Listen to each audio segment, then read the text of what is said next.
Hi, welcome back to our channel. ఎలా ఉన్నారు అందరూ? చూసారా, పాల బూరెలు ఎటువంటి పాకము లేకుండా చేసుకోవచ్చండి. దాని ప్రాసెస్ చూద్దాం. నేను కొన్ని బియ్యం అయితే ఇలా 24 అవర్స్ అయితే మొత్తం నానబెట్టాను అనమాట మెత్తగా. సో ఇప్పుడు వీటిని వడకట్టేసుకుందాము. దీన్ని ఇప్పుడు ఒక మిక్సీ బౌల్లోకి తీసుకొని మొత్తం మెత్తటి పిండి అయితే పట్టుకోవాలండి. మనం అరిసెలకు పట్టుకున్న విధానంగానే ఈ పాలపూరీలకు కూడా అయితే మొత్తం ఈ విధంగా పిండి అయితే పట్టుకోవాలి. సో ఈ విధంగా మొత్తం పోసేసుకొని మిక్సీ గిన్నెలో దీన్నైతే మెత్తటి పౌడర్ లాగా అయితే పిండి పట్టుకోవాలి. ఈ విధంగా పట్టుకొని దీన్ని ఒక జల్లెడలో పోసేసుకొని ఈ విధంగా అయితే జల్లెడైతే పట్టుకోవాలండి. ఎటువంటి నూక లేకుండా ఈ విధంగా అయితే జల్లెడ పట్టుకోవాలి.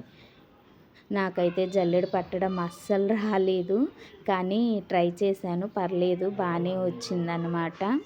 సో ఇప్పుడైతే చూడండి, ఈ విధంగా మెత్తగా జల్లెడ పట్టాను. నేను తీసుకున్న బియ్యానికి నాకు 1/2 కిలో బెల్లం అయితే సరిపోతుందండి. సో మీ టేస్ట్కి తగ్గట్టు చూసి బెల్లం వేసుకోవచ్చు.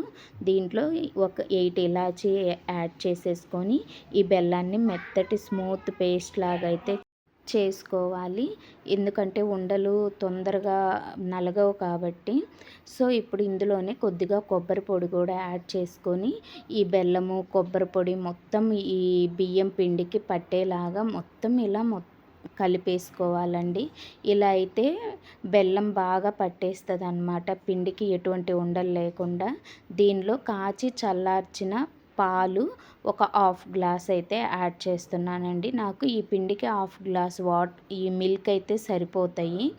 ఇది మరీ థిక్గా కాకుండా మరీ లూజ్గా కాకుండా మనం దోశ బ్యాటర్ ఉండేదానికి అలా రెడీ అయితే చేసుకోవాలి. చూడండి, నేను పోస్తున్నాను కదా, ఇలాగా ఒక్కోటి అయితే ఆయిల్ బాగా హీట్ అయిన తర్వాత ఇలా వేడి చేసుకోవాలండి.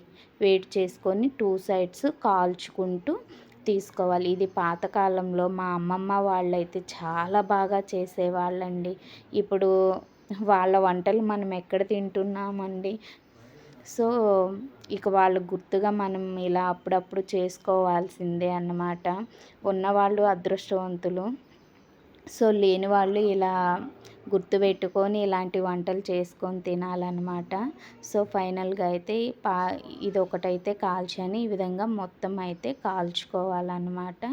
సో చూసారు కదండి, ఈ విధంగా నేను మొత్తం రెడీ చేసేసాను అనమాట. ఎంత లోపలైతే చాలా స్మూత్గా చాలా బాగుంటుందండి. Thank you.